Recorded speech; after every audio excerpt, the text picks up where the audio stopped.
in New York City that if I knew this earlier, a lot. I could have been doing a lot of things just a little bit more efficiently. I feel the same way. I feel like there was a moment a few months ago. It was the first time I heard Al Foster play in a small room, and it was at Bar Bayou, which is actually right around the corner from me. And I was like, wow, just watched, like, when he started playing, I watched him relax everybody in that room Mm. with his drumming. And it reminded me, wow, like, the drums are actually so relaxing when they're being played by somebody who is have this awareness of what the vibration and what that sound is doing to everybody in that room. And I think before they can be aware of everybody in the room, they have to be aware of what's going on internally and what Yeah. their state is and how can they get there. Because we've all been in situations where the musicians who are on stage, like, listening to them really stressed us out, and we just walked into a room and we heard music was playing, people were playing music, and we just started feeling like really uncomfortable. We didn't know why, and or maybe it was on a subconscious level, but truth is there's the autonomic nervous system, which is governing a lot of things that we don't necessarily have conscious control over. So, like, the heart rate, the fact that our heart is beating, um, all of these kind of like hormonal and chemical processes that are happening in the body all the time, digestion, like all of these things that are kind of happening. If we had to think about them, we go absolutely crazy because uh, there's so many complex things that the human body does. So we have talk about things that are ramping up the nervous system. We have the sympathetic nervous system. So we have like when we get at when the sympathetic nervous system activity increases, that's going to ramp up our heart rate. That's going to make us start sweating. It's going to make us start breathing faster. It's going to really change. It's like immediate, you know. And that's a whole branch. If you imagine the nervous system looking like the roots of a tree or branches of a tree, that you have these different nerve pathways for different branches. So like the sympathetic nervous system, and then you have parasympathetic activity, which is basically, you think about like things that are making you more stressed out, that's sympathetic. Things that are more kind of making you more calm, sedated, that's parasympathetic activity. Now, so it used to be for a long time that they thought that basically there were two states of nervous system. There was sympathetic and there was parasympathetic. So fight or flight, sympathetic, or parasympathetic, which is relax and digest. Some people would call it. And then there was this guy who came out with what he called the polyvagal theory. I think Stephen Porges is his name. Like, sometime in the 90s, came out with this polyvagal theory, which was basically a theory of our nervous system. And, obviously the nervous system is the brain and then the spinal cord and all of the nerves going out into the body, So from the head to all the way to the feet. It's like this amazing network of interconnected nerves. This guy, Stephen Porges, came up with this theory that basically tied our nervous system to social entanglement. So it's a theory of how the nervous system works based on the fact that we're social creatures and we evolved in order to regulate our nervous system, which means basically keep it within a threshold that makes survival, you know, some level of like stability for the body to make all these things possible, right? That being said, actually, you know, still have a lot of these mechanisms that existed from the times when we were trying to outrun animal predators all the time. And, you know, like just kind of like all of these existential threats to our survival, that are these mechanisms are still within our nervous system, right? And very closely tied to survival, our engagement with other human beings, right? Because we need to cooperate in order to survive. You know, if we're, you know, like if we're trying to ensure the survival not just of ourselves but of an entire tribe of people, and there needs to be cooperation and there needs to be co-regulation, as they call it, to enable this kind of collective forward progress. And also, how can we understand if a social situation is not safe for our survival? Like, you know, so this stuff is very tight. You know, it's like if we walk into a jazz club, probably, I mean, in this day and age, probably nothing bad is going to happen. You know, probably nothing. There's probably no existential threat to our physical safety in that environment. I mean, there, you know, there's exceptions, but yet when you think about the way that some of us act in those environments,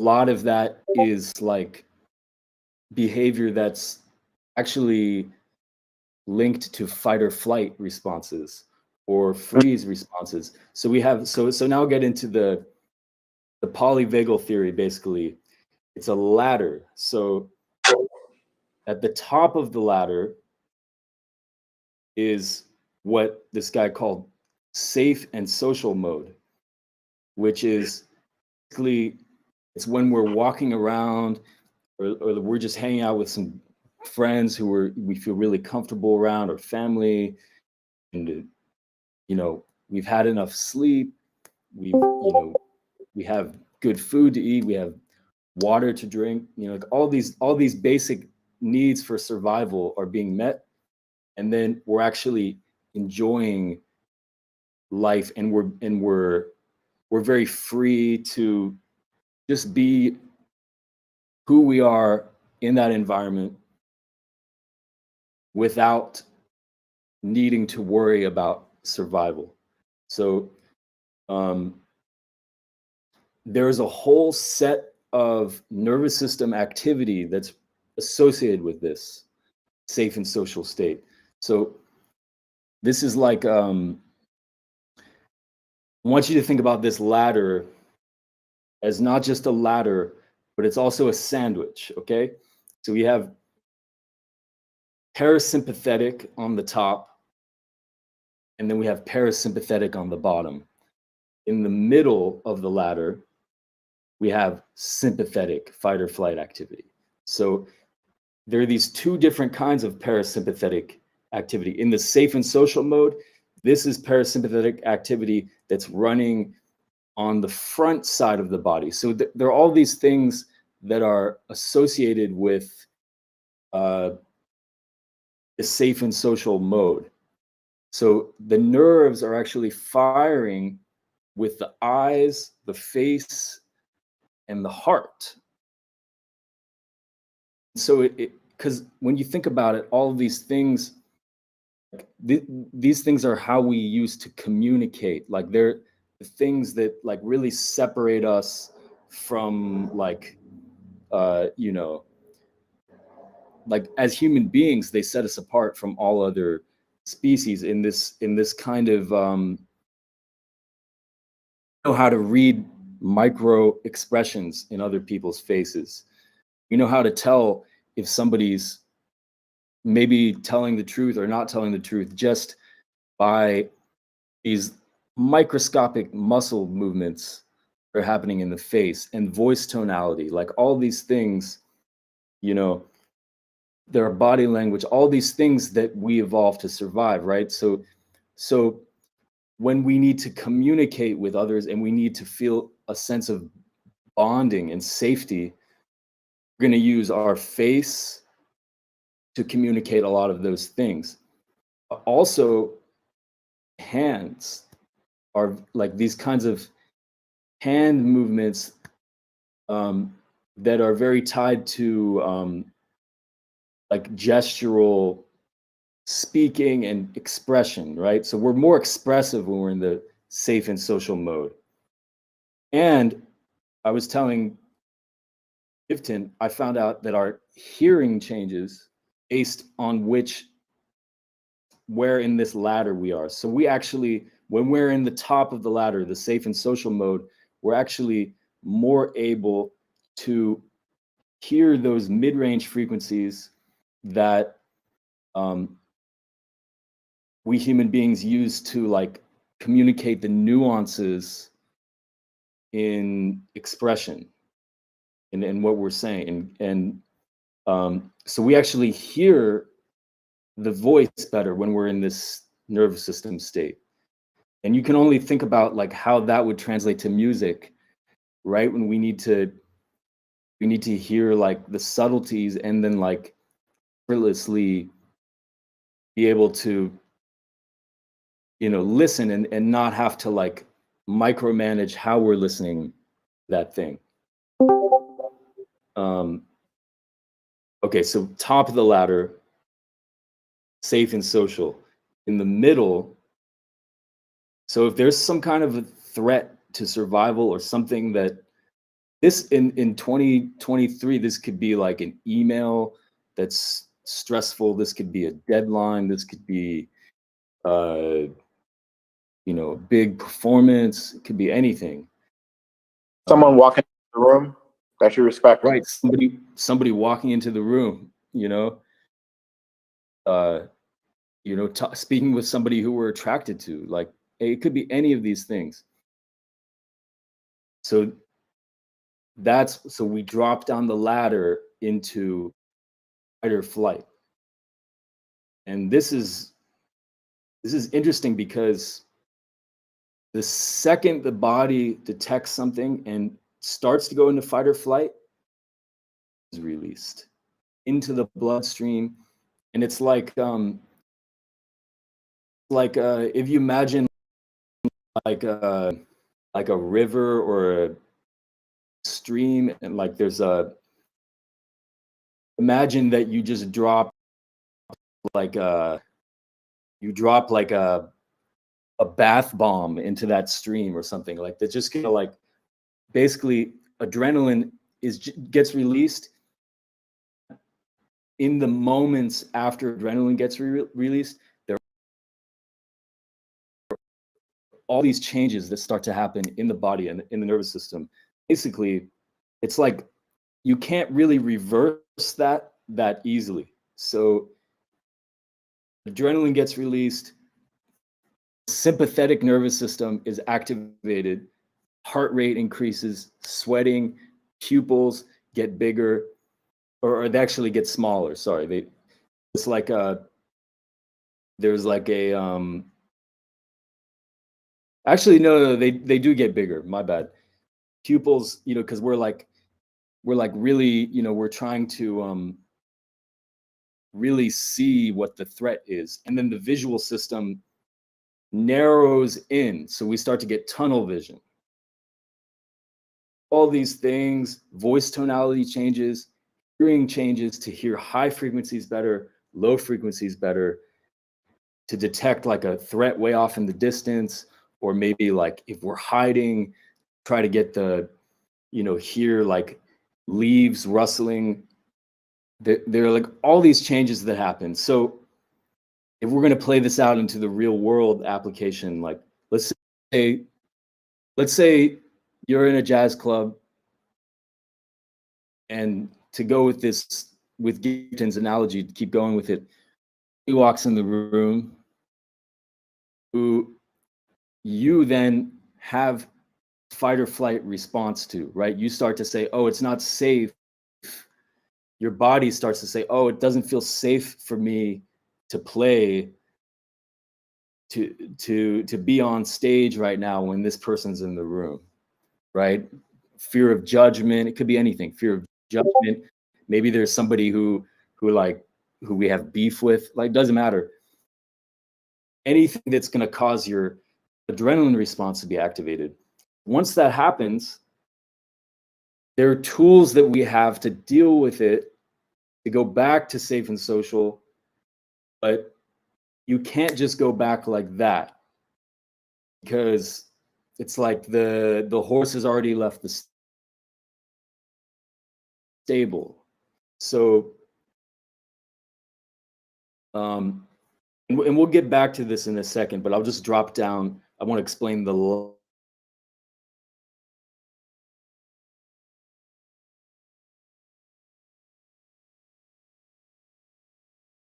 is the freeze response. And the freeze response is also called shutdown. It's basically our nervous system is saying there's a threat. I can't outrun this threat. I can't hide from. I'm just throwing in the towel. Like I'm just, like, and so this is parasympathetic also. This is, we have parasympathetic.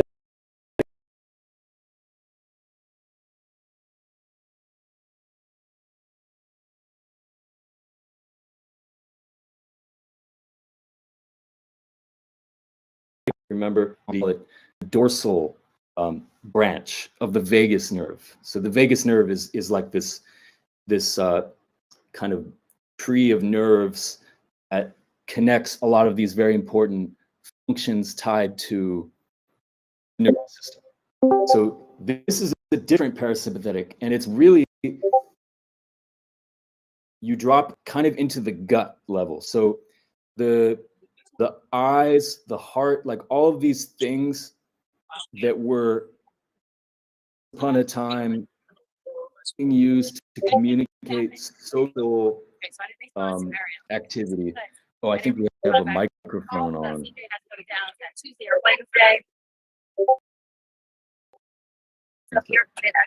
Okay, so we have, anyways, we have the freeze response at the bottom of the ladder. In the freeze response, there's another shift that occurs. So we go back to parasympathetic mode. This time, it's different. So this time, we may appear to the outside world very sedated, right? Or very relaxed, actually. But on the inside, we may be freaking out. So the way I explained this in the past is, maybe some of us have had the experience of being in a room with people, like a group of people, and something was said in that group, and then there was one person in the group who just kind of went silent, and their expression was it felt like very, very like muted, very dulled. And maybe people in the group just thought that person was tired, or they just weren't that engaged. But maybe what actually happened was something was said that was actually so activating that for that person, that they went into a state of shutdown, right? Like, so this is where trauma comes into play. So we have trauma responses that form, right? Some people may go into fight or flight, but for some people, if that trauma response is strong enough, they'll actually go into shutdown, and it'll really feel like there's no way out. Like all these, like this very,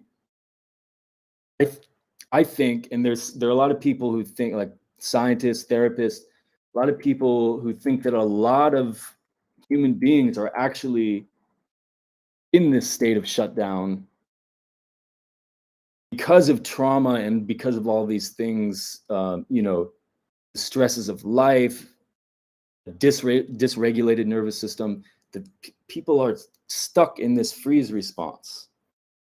And the thing that makes the freeze response very tricky is that you can't go back to the safe and social mode without going back up the ladder first through sympathetic. And that's like, that's the thing that really made me start thinking about how we can learn to regulate our nervous system and to have techniques in order to get back up the ladder as quickly as possible, right? Because I think a lot of people get into this freeze response, and then people kind of just, they think they're sleepy, they want them to wake up, and they don't understand. And the person may not even understand. They actually need to go back up the ladder first, right? So they may be beating themselves up. They're saying, what's wrong with me? Why am I so sleepy? Why can't I focus? Why am I so disengaged? And really, they're trying to go straight back up, but they need to go through this fight or flight, which may be a little bit uncomfortable, in order to get back to where they want to be. And the best place to be interacting with other human beings, be making music, to be creative, right? I think, well, let's say, are there any questions at this point? I think this would be a good time to pause for some questions. Yeah, it's also, man, this when you first told me this, I saw myself in a lot of these situations, and it's good to know that the safe and social is like it's like the point you always want to be at. Like I feel like, and even in Right. gigs, you know, wherever you're at in life, like if you're in a safe and social, you can operate at your highest function, and that's what I find to me, even in a musical situation. If I have something else in my mental space, I'm not going to perform at the highest level because my brain is clouded. Like I'm not functioning at the highest possible that I can perform in. And it is crazy that we have actual like body like limitations being in these different states, like being in these different nervous system states, you have actually like bodily like limitations that you can't really fight off, even if you want to play better, even if you want to hear better, even if you want to perform better. Crazy. No questions at this point.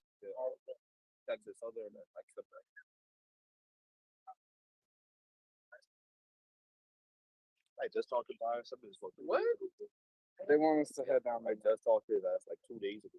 It's just to test see if Leslie, bro, don't care. Leslie, mute your mic.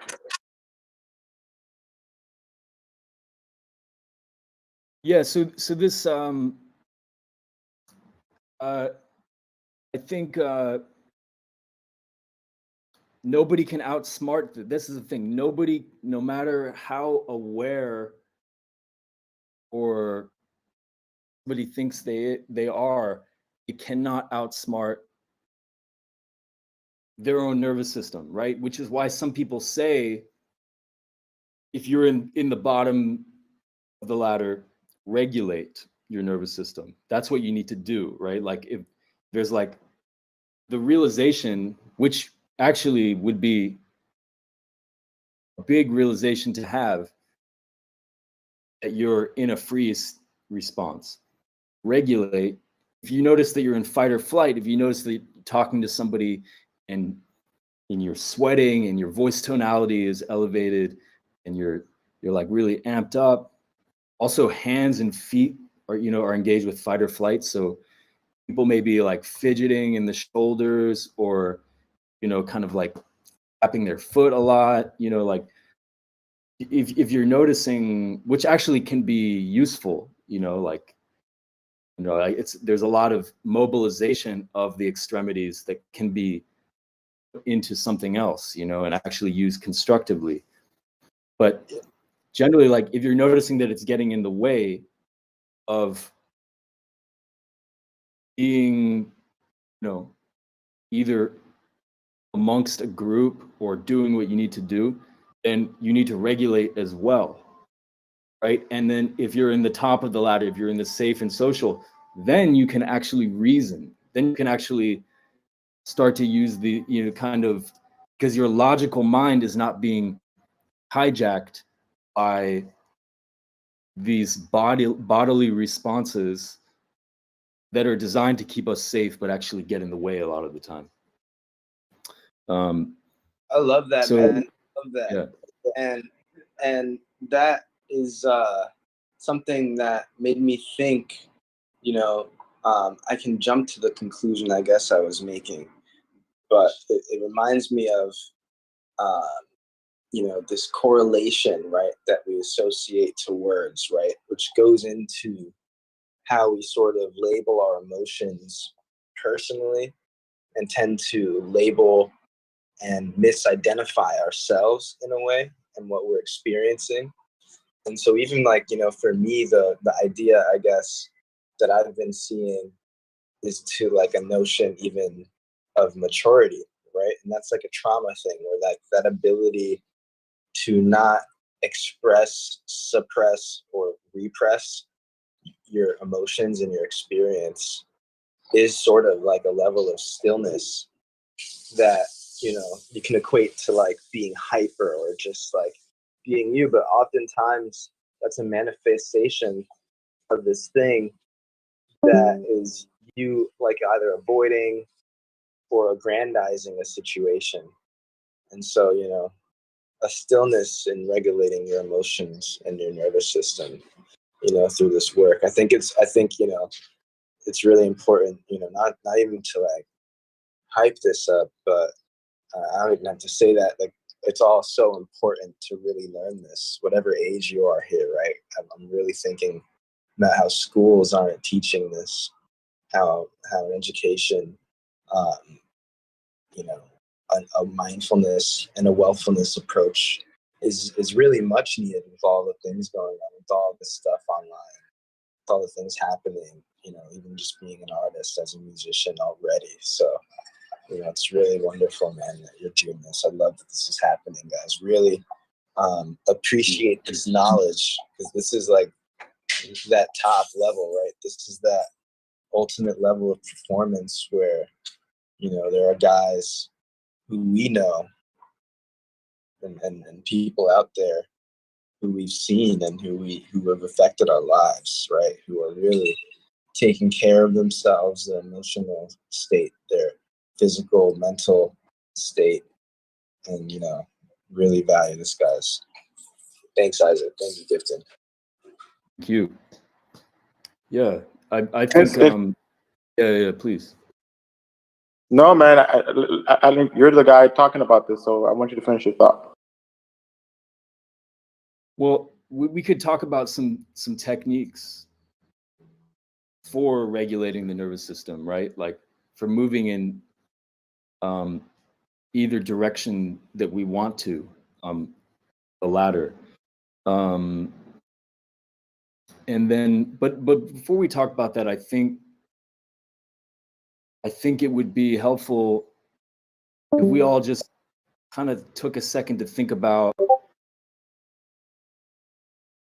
when we are playing music.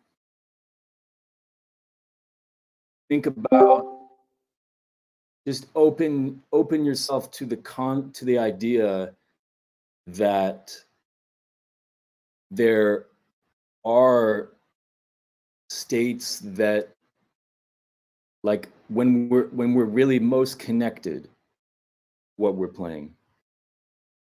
Think about a time in the past when you've been really connected, and you kind of think about your subjective experience of how it felt to be inhabiting your body in that moment. So, and just kind of like level of stillness, the level of calmness that you not only felt internally, but projected outward through the sound that you were making and your presence. And also to think about when you have been to concerts that truly have changed you, what was it about, kind of like on an energetic level, you know, which is very connected to the nervous system, right? The nervous system uses electricity to deliver messages throughout the body and throughout the body mind, as we call it, out into the field too. So like, what did you feel when you saw that show that really affected you? And maybe, you know, for me, I think, you know, we all have different experiences, but for me, there have been moments where things felt like really, there was a lot of excitement in the music.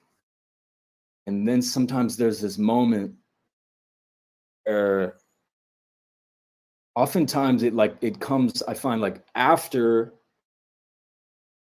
really like a moment of high intensity, or like a lot of activity, or like the dynamics are building and there's this excitement and risk taking.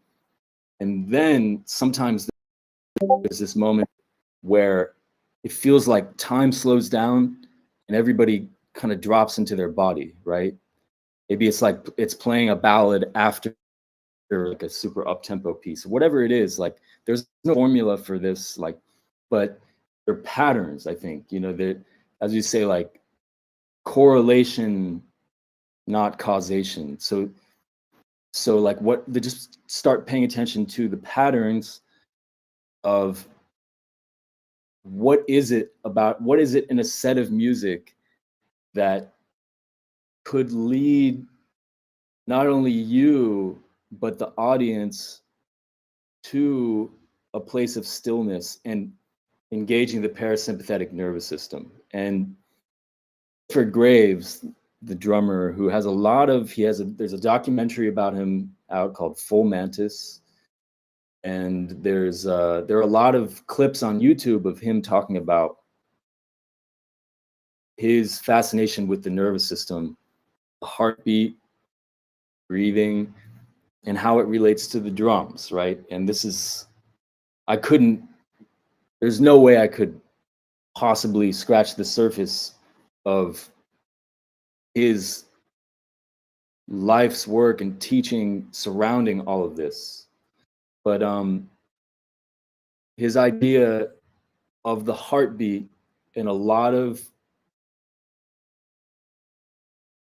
rhythms in earliest forms of music coming from the heartbeat, and still to this day, these rhythms that have spawned so many genres of music, and like just around the world, there's this common thread of the heartbeat and these very natural rhythms. So Milford, actually, he was working in a veterinary lab. He was really like getting into the science of how human body and all of these systems work. And he talks in this documentary about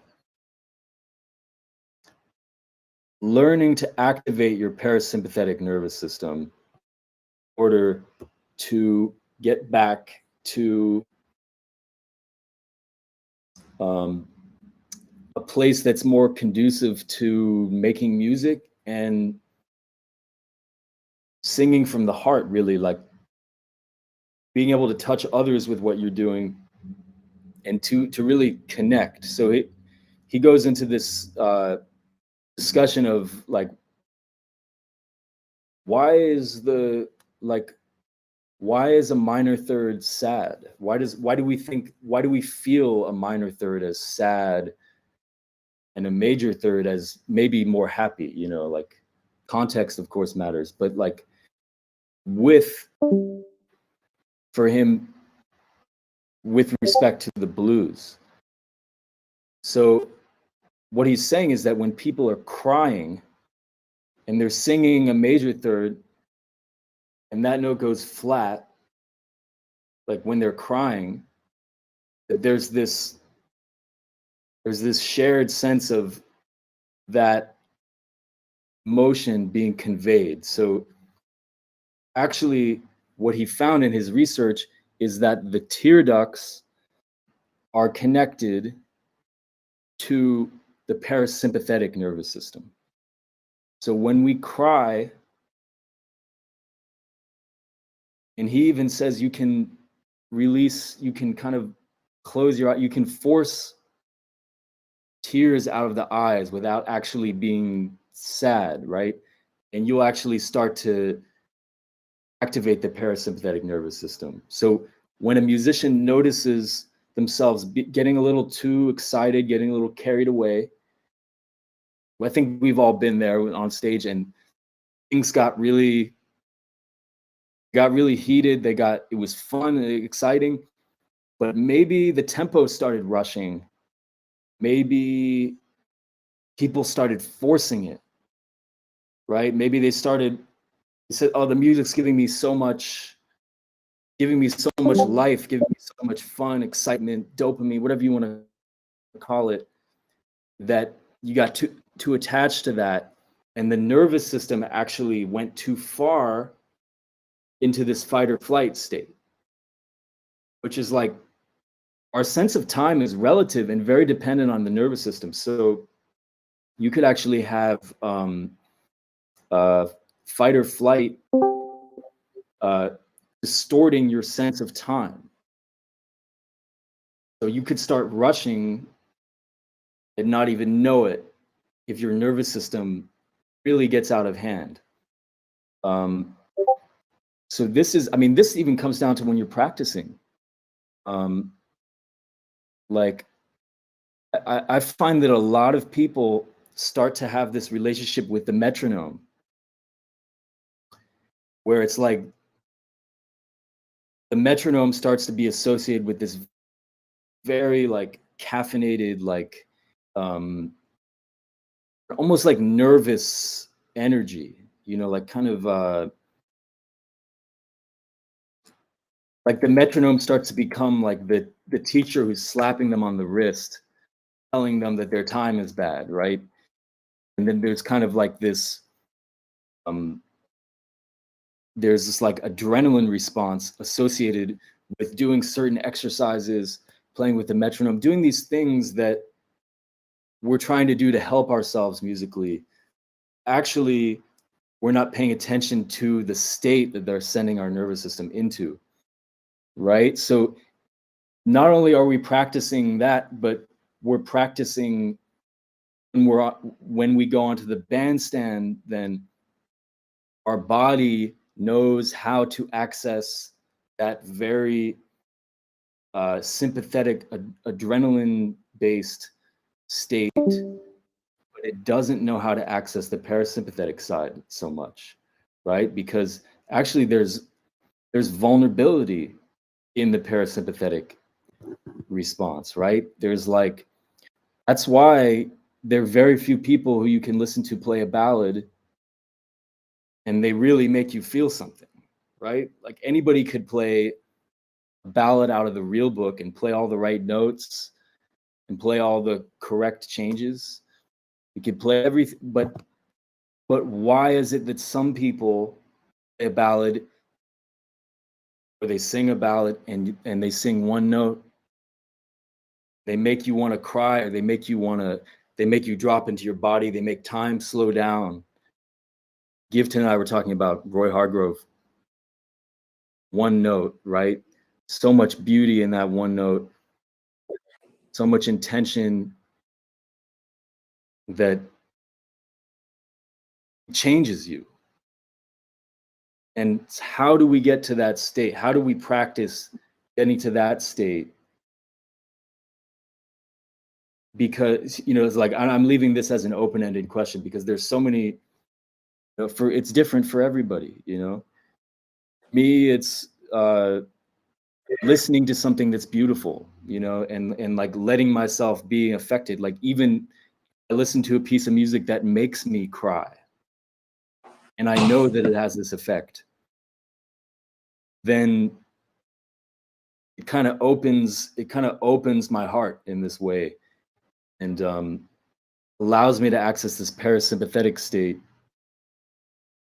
And I think we have to practice knowing what that state is like, you know, even if it's in the safety and the privacy of our own home. Like, we have to practice knowing what that state is like in order to be able to access it, more likely to access it on the bandstand. When honestly, you know, if you're sight reading something, some really fast, difficult piece of music, and the room is full of people who, you know, who like, you know, maybe look up to musically, you know, like, the conditions are not always going to be perfect for you to be able to slip into this parasympathetic state when you want to. But I think if you practice it at home and you start to learn about how your nervous system works, including the breath, vision, everything from sleeping, what you eat, all of these things, you're going to be more likely to find that when you're on the bandstand. Man, that's so beautiful, bro. Because when we were talking about this, when you started talking about just closing your eyes, like, and I started thinking about all the musicians that I've watched videos of, like Train, Roy, all these guys, and you look at when they're playing, they're closing their eyes whilst they're playing, and it's like, oh, that's it. They're accessing the parasympathetic, like right there. And I was thinking, like, man, it's crazy how simple it is, but it's like a state of mind. And I was talking to Kyle, and I was like, man, when I play faster tunes, like, I find that, like, I start to engage with my fight or flight. And then he was saying, like, you know, even in faster situations, if you're in your safe and social, you can be a lot more efficient in faster tempos as well. So I was like, oh, like, I literally, if I'm in a safe and social at all times, no matter the situation, I can still have the best sort of control. And that's when I started thinking that, oh, so this is the level that all the highest levels of performances are, right? The people that, no matter the pressure, no matter who's in the building, no matter no matter what's going on musically, if the music is super hard, it doesn't matter what tempo it is, they still are engaging the safe and social. And so that's when it really made sense to me that, like, oh, the fight. So I guess the battle now is, no matter the pressure situation, being able to still engage it.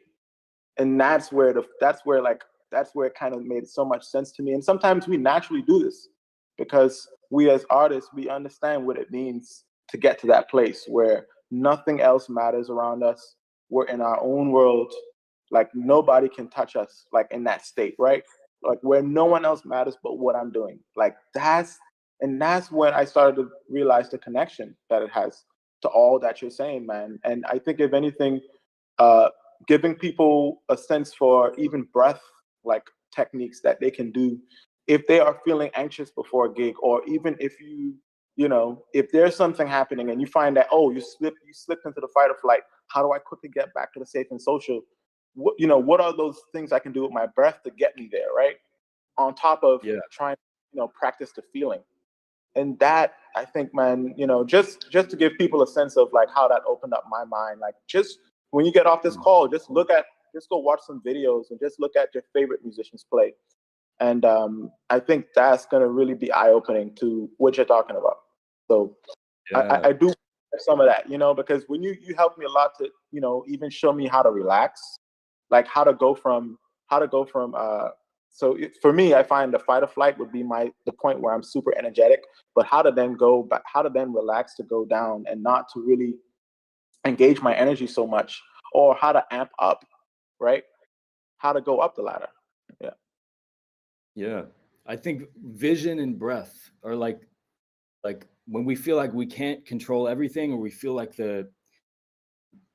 it's slipping away from us, like going back to our eyes and our breath, because we really can control those, you know, like if we learn to consciously direct those things, we can, right? Even in the most, like high pressure situation. So the rule of thumb for breathing, we have inhalations and we have breath holds, either at the top of the breath or the bottom of the breath, and we have exhalations. And so we can manipulate all of these factors in order to, we can use science to figure out how to manipulate those components in order to shift our nervous system state. So the ratio of the inhale to the exhale is very important. When we inhale, the inhale is longer than the exhale. We're going to be increasing our nervous system activity. So we're actually going to be moving more into fight or flight. It makes sense when you think about it, like those times when, when you're really nervous and like it immediately starts to you up. Now, the opposite is also true. When the exhale is longer than the inhale, we're calming ourselves down. So that, if you remember one thing about breathing, I think it could be that, like just if you're not sure whether, because there are probably thousands of breathing techniques out there on the internet, like, so like we all really have to find what works for us in any given situation. But if you know that rule of thumb, right, about if the inhale is longer, you're going to get more excited, you're going to get more amped up. If the exhale is what's longer, you're going to get calmed down. It's really going to help you. So, okay, so if you're feeling really amped up, one thing you can do, this is called double inhale, long exhale. So you're going to do a quick inhale, and then at that moment, when you feel like you've inhaled pretty much all the way, you're going to do a quick inhale on top of that. What that's going to do is it's going to kind of expand these sacs of air inside the lung that actually these sacs inside the lung that offload CO2, right, from the blood back into the air that you're about to exhale. So you're able to offload more CO2 in that moment. So inhale,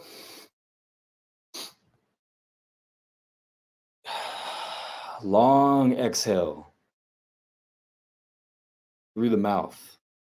So quick inhale through the nose, another inhale on top of that through the nose, and then long exhale through the mouth, and feel yourself breathing out all of that stress. Like literally, like just feel it, feel your body relaxing as that happens. I guarantee you're going to feel more relaxed in some way from doing that. And the more you can kind of prime yourself to feel what relaxation is, then you can amplify that response. So you have to get in touch with what that is first, and then you can learn. So then you can actually train yourself. The more you do this, and you can do like as many cycles as you want. Sometimes like you may be relaxed after the first time enough. You might want to do 2 or 3. And train yourself to get more and more relaxed every time you do this. Another one that I talked about, another breathing technique, is called box breathing. If you imagine a shape of a box with inhale, hold at the top of the breath, exhale, hold at the bottom of the breath, right? And then the cycle repeats. So you can start with maybe 5 seconds on each side of the box. 5, inhale, hold for 5, exhale for 5, hold out for 5, and then repeat. This is gonna I find it relaxes me, and it just gives me a more balanced feeling, right? It's kind of, when you think about what's happening, you're oxygenating our blood, because what happens when we get stressed out, we may not even feel like we're in fight or flight. We might just be scrolling on Instagram, which is designed actually to stress us out, to keep us addicted. We might just be scrolling and our breathing gets shallow. Start to get, then somebody sends us a memo or like email about what we're supposed to do, our breathing. And then before we know it, like our breathing, we're taking these like really shallow inhales, shallow exhales. Our breath is like really erratic. We may even be holding our breath. And then the oxygen level starts to go down. CO2 starts to go up. Heart rate starts to increase. Maybe stressing ourselves out just from the pattern that we've gotten ourselves into. So it's a feedback loop at that point. So box breathing, it's like, do this. You can set a timer, 5 minutes, 20 minutes, for long you want to experiment with. You can really just you can oxygenate blood, kind of just kind of reset everything.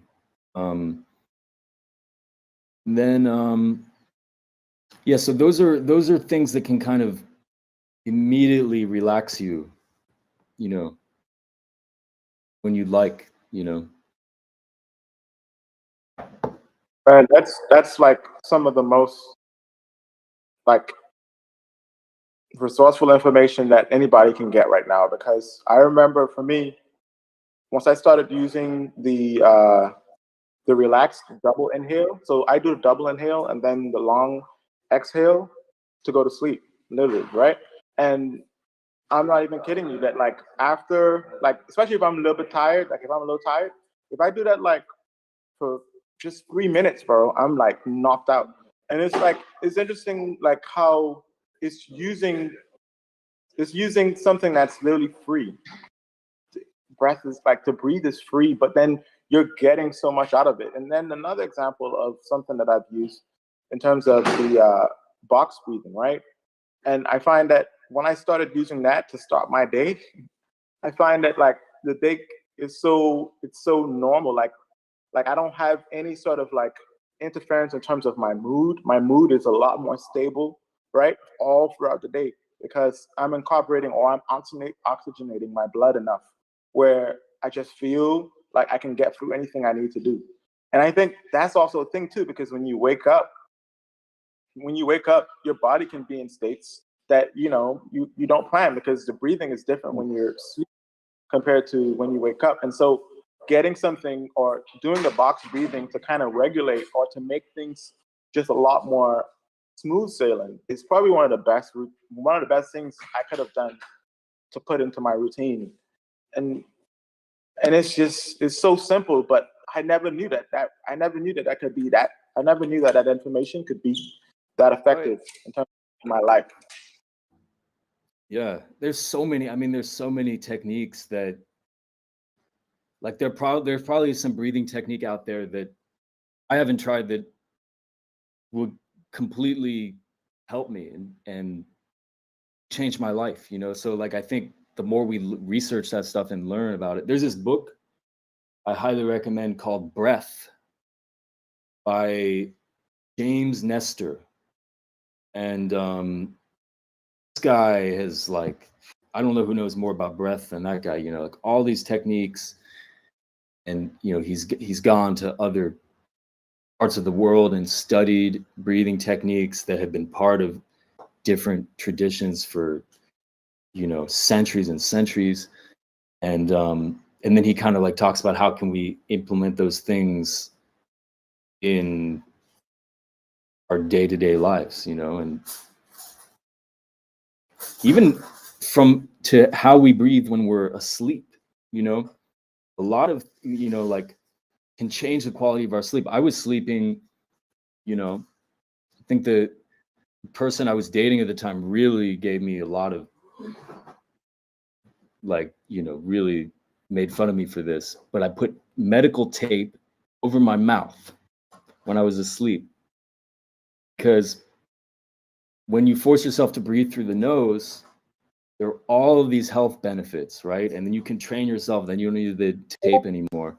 But like all of these things that you can try with the breath, that can really, really help transform. It can actually transform your life, not to mention your experience of playing music. Because it's a reflection of life, right? Crazy. Right. Man, I just want to say, man, thank you so much, bro. Because honestly, this information has truly changed my life, and I hope that people that are on this call, like, do you guys have any questions before I let Isaac go? And you know, Jeez. Isaac is an amazing piano player.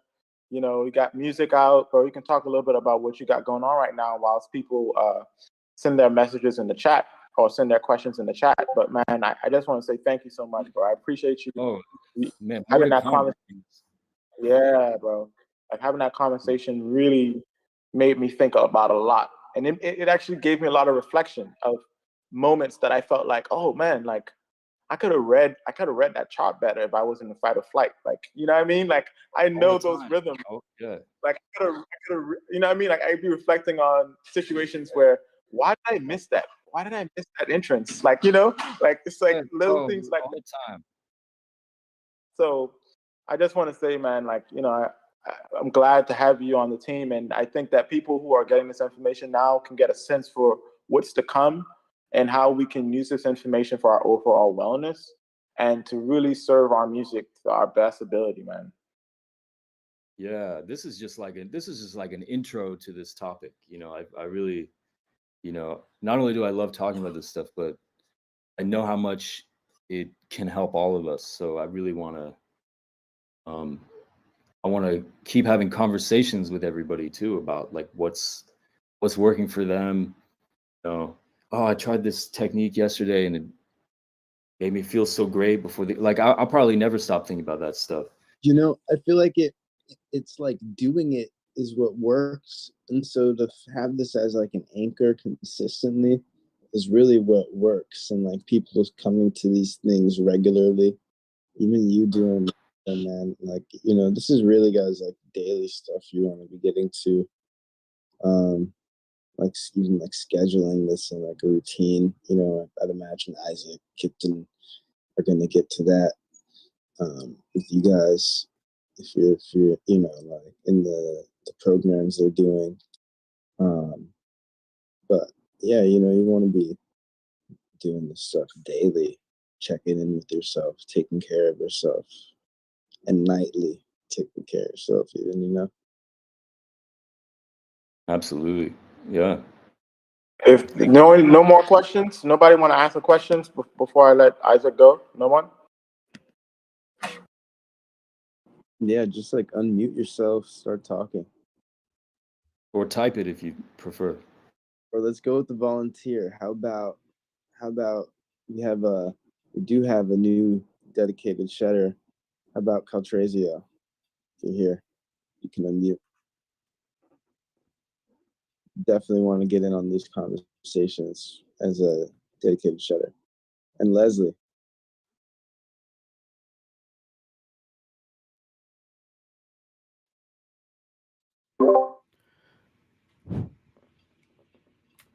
You know, I've got one while we wait.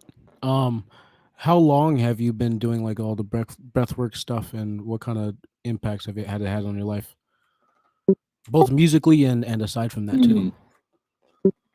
Well, I grew up My dad would like meditated growing up, but we wouldn't really talk about it. And like specifics of it, you know. But then when I went to like now I talk about this stuff with my dad all the time, but at New England Conservatory when I was studying with Fred Hirsch, when I was 18, he telling me about meditation, and he told me to get this book, and I would go downstairs into the library and I would start meditating. It was 20 minutes, just kind of like we call it a vipassana practice. So you're just paying it, just bringing awareness to the breath in and out. And every time the mind goes away from that, we'll talk more about meditation stuff too, but every time the mind goes away, get back to that that focus that you return to, in this case, the breath. So I've kind of been doing that, but I have to say, I was meditating for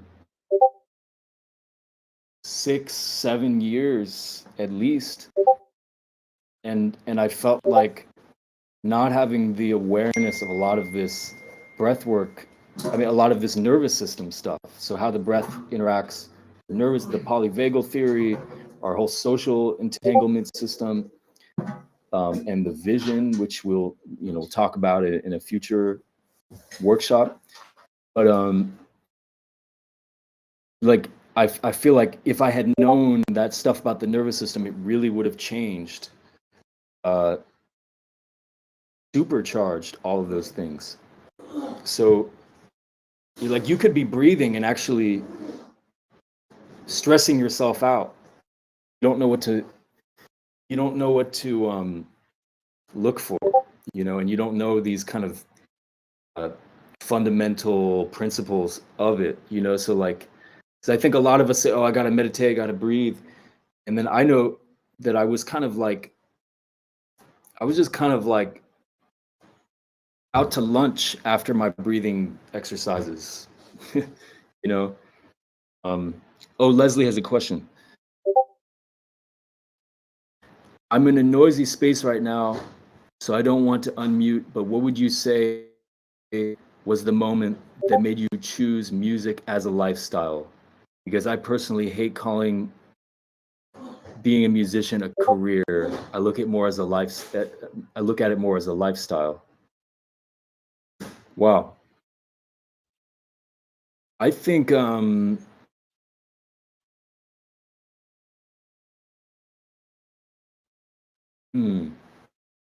I think it's like a collection of moments. A collection of moments where I was hearing music, or I was mostly performances that I would like as an audience member, where something fundamentally changed within me. I felt like on a molecular and energetic level, I was profoundly affected by that performance. So like hearing Nilo Perez, Brian Blade, and John Patitucci play at Panama Jazz Festival in maybe 2015. I mean, I already was deep in the music school at that point, but that's one of those moments that it sticks out to me, because I'm sure most of us know the space that those guys go to when we've experienced it, whether it's in Wayne Shorter quartet, or like I remember being in that concert, and I remember stillness that I experienced in that concert. At one moment, that stillness was something I had only tasted like in these micro, like just for like a millisecond. In that moment, I felt whatever space they went to, whatever planet they went to, whatever together, I was just completely bathed and immersed in in that presence that I had been searching for. I had never had somebody take me to this state and kept me there and then walked out of the concert and like, I'm still here. The world is still. I was changed by this experience. I want to do that. I want to give that to other people. It's possible, right? You have to realize that it's possible. You have to have a experience of something extraordinary, you know. So for me, that's some moments like that, you know. Go beyond being a musician is cool, you know. Hey Leslie, like being a musician is, you know, beyond being like a musician is cool. I think. I mean, I'd be curious to hear from anybody, like if they've had a moment like that, you know. Roy, man, I remember one of the last shows that Roy did in New York City, man. And me and Kyle, we played the show right after Roy. Roy played the main set, and then we played the late night set that night. And Roy stayed around. He watched our set. He watched the whole thing. And after we were done, man, you know, he was just giving me pointers, and he was talking about the music, and he's saying, man, I love what you guys are doing, et cetera, et cetera. And he said, man, make sure, during your sets, man, you always play a ballad. As he told me, said, man, make sure every time you play a set, you always add a ballad in there, because that's the thing that every time, he said, throughout my whole career, he said, I would play all my music, we play all type of music, but when I play that ballad, people always come back and say, man, that ballad touched me, man, that ballad touched me, that ballad. And now when you're saying it to me in terms of the stillness, like it makes sense to me that like that's one of the most powerful tools we have as musicians, right? The ability to transfer this emotional state, right? And that's the parasympathetic. And what he was telling me, like in that moment, was like, throughout all your set, don't forget to engage people's parasympathetic, state, and like in terms of when you talk about the stillness you felt even after the gig, it has the potential. Like when people say, like when Art Blakey say that, like like jazz music has the ability to wash away the what's the phrase, to wash away the dust of life or something like Yeah. that. Does anybody know the phrase I'm talking I think about? so. Does anybody know the exact? It's like that Art Blakey quote, right? Yes, the Art Blakey quote about how music has the ability to wash away the struggles of like daily life. It's like something like that. But in terms of when people come to shows, they're coming to find that stillness. They're not, because they're already going through a crazy life schedule. Like people working the work life, that's filled with stress and like cortisol. Like all that stuff is just filled in the work life. And people, when they come to shows, they're coming to find that stillness. And that's what heals them. That's what gives them that, that sense of, oh man, like that really was what I came for. And so like as musicians, we need to always keep that in mind, that like people are already living a stressful life. If when they come to our shows, we add more stress, how is that helping them? Mm-hmm. I feel like we can take people there too, like maybe through, like I remember when I saw Fire in My Bones, the Terence Blanchard opera. um there, like I remember there was something that happened where like there was a lot of adrenaline, right? Based on the drama that was unfolding on the stage, a lot of adrenaline, and I remember like feeling it in the room. Then there was a moment where people were crying, and I started crying a little bit. And right when the tears started, there was like chills through my whole body. And it was like, it made me think about that combination that like is like a kind of like a 1-2 punch of uh, adrenaline, focuses the mind, kind of brings your awareness, you know, outward. And then this cleansing of the parasympathetic after that. I mean, I don't know what was going on. Maybe it was just magic, maybe it was just the magic of what he had wrote and what was happening. But it was like I was like thinking about this in a set, like, something that's like you take people there, right? You get them to this point where there's some kind of an emotional release that wants to happen, and then makes that emotional release even more impactful. Exactly. Push and pull, push and pull. And I think that as musicians, that's obviously, what we're trying to do is like, how do we create like, we know that that's our most prized possession, and like, in a way, and it's like, how do we make that more effective? So I'm completely with that, man, because we do have the ability to take people, through those stages, right? So I have a question. Yes.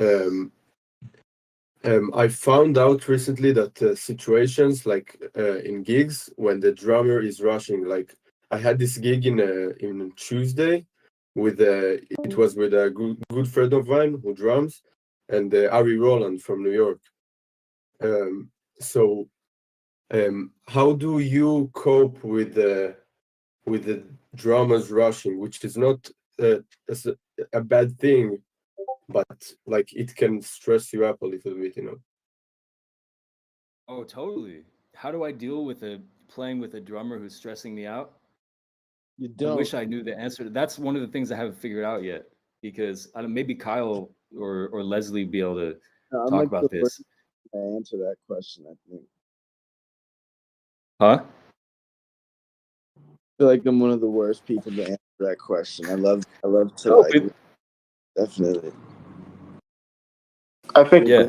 balance. You got to balance it out. You got to. Oh, It's like Me? no, no, no, no, no. I was just talking about with door acts in terms of if the drummer is rushing, how do you then, Giveton, I think your microphone cut out or something. I can you hear can't me now? hear Can you hear me that now? well. Can you hear me now? yeah. Oh, there we go. Okay. Yeah, I was just saying that, like, Uh, my first inclination or thought is if the drummer is mm. rushing, Does anybody else have a hard time hearing Giveton right now? I can hear him. so if the drummer is rushing, I feel like you then have to utilize your sense of time to then counteract uh, uh, what the drummer is playing, and I think that will bring the natural balance. Obviously, the drummer that's playing a lot more on top, that he's probably going to still be in that same frame. But if anything, you can all you can do is like a bass player, like how when if the drummer plays on top of the beat, how the bass player in terms of to get that nice balance in terms of the feel, they would then counteract that with playing a little bit like further behind so that then they lock up in between. Or if the drummer plays a little bit behind, the bass player then plays a little bit on top, so that then they cover the difference. So you cover the difference by Yeah. counteracting on the opposite side. Yeah, it's funny because like it really, like we talked about this after the gig about like the drummer was pushing like forward, and I tried to lay it like more make it more slow. But and Ari Roland, which is a great bassist, like I really respect him. He actually balanced us. Like his quarter note is like a machine. So, That's Yeah, the goal. really like chore bassists can do it, and then pianists playing like large beats can do it like 1 and 3, like especially if you're swinging, right? Talking about like yeah. like playing those 1s and 3s just like consistently, uh, playing like the full length of that quarter note on that. Trying to think of like an album. I think of somebody like McCoy Tyner, Yeah, yeah, who can really articulate like the full length of a beat in this comping and utilizes like Herbie too. very articulate pianists, in my Mm-hmm. opinion, with how they comp. Wynton Kelly. Yeah, exactly. Yeah, totally. So I Yeah. think, this album, Caddy for Daddy, Yeah, yeah. Such a great album. because Billy Higgins is like, beat is so wide, and then McCoy Tyner is like sort of like time is like perfect, Mhm. So like there's this interesting way that he's comping, and he like rides. He's it creates a pocket actually. That's actually a thing too. Like the creating of the pocket, even with drummers and bassists, is like when the bassist is like ahead of the beat, or vice versa. You can kind of like actually make something musical out of it and get to a completely different way of playing, through the rhythm section. Because you're playing with the whole band, who's like listening to the same thing that you are, is another thing. So you can just like not blame it, I guess, and be like, oh, I have to lock in with this. You can like kind of utilize it, I guess, right? In that sense, if you're thinking about that, check that album out. Listen to how McCoy like sort of like rides the beat there on that album. Or I'm down to pull it up if you guys want to listen to it. Yeah, I'm done for it.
Hello, everyone. Thank you for listening to In the Shed Live. This was Giveton, Gelin, and Isaac Wilson discussing breath and nervous system workshop in relation to big life and overall well-being. Thank you for checking this out. Be sure to be tuned in to our next events. You can check all of these out firsthand and be able to ask, be able to participate in Q&A sessions and all the interviews live on our Discord channel. QR code is right up there on the screen, just on the right-hand side. You can scan that and have a free invite to our Discord channel. Thank you for listening.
And I think you can find a way to play through that if you are able, to sort of develop that space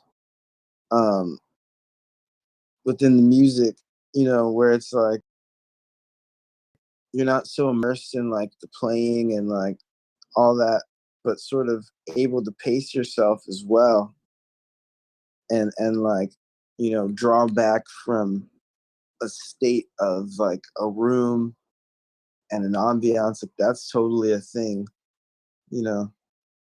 like a moment, a band, a sound, right? When you're really there and you're really present, I think you can definitely get on that sort of level through I wouldn't say it's like exploring other ways to play music, but maybe up to playing music, it's like exploring how you would like, even you could call it like approaching music, right? Like that sort of thing. Yeah. Thank you. Great question. Thanks. Thanks. Yeah, guys, man, this is a lot of fun, man. I unfortunately have to leave pretty soon, but man, I just want to say thanks to Isaac once Any again. of your questions right now? Yeah.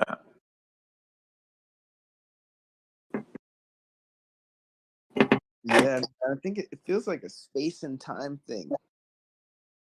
It's like when you're working on yourself, it's like knowing that in space and time, continuously, like certainty of progress, right?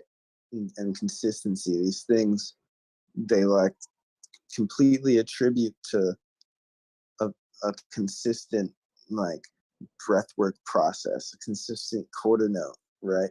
Consistent sense of time, consistent source of creativity and ability, or really skill even at times, to improvise and make use of a musical situation.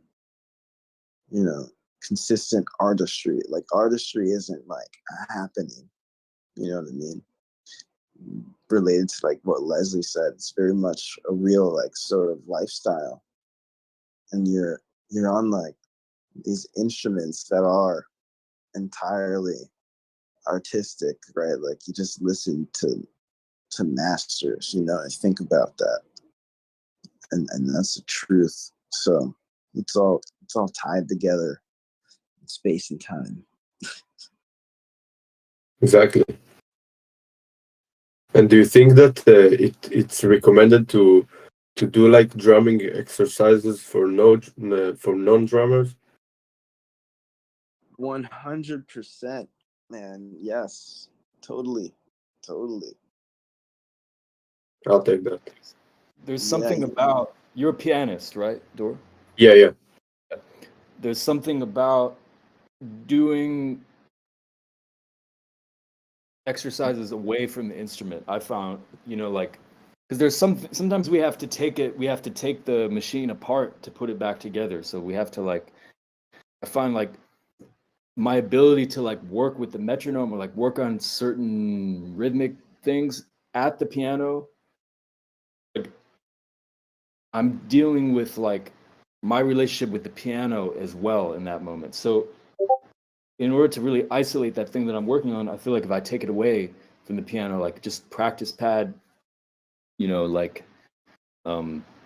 then can actually just really like go operate on that thing that you're trying to work on, and then let it automatically affect the piano, right? And then you're also not bringing that energy of the metronome and whatever it is, the exercise, you're not bringing that to the piano so much. You're allowing the piano to be,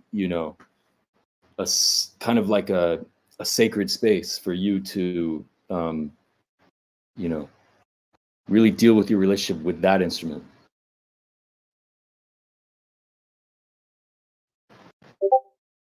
I'm like sharing my screen right now. This is something that you can sort of think of. It's like a business principles book and a life, like a sort of like autobiography. But in there is this graph on goals and outcomes. And, if you look at your goal is like, artistic development, right? And the machine comes down to like the design, which is like that instrument, and you and your approach to that, and that makes the outcome, which is essentially your goal, right? You want to start thinking about, your outcomes first when you're playing, which is why I think, Giveton is always preaching the idea of consistency, because you can create a sense of predictability for yourself, and it permeates into everything you do when you develop that concentration muscle, right? That focus muscle.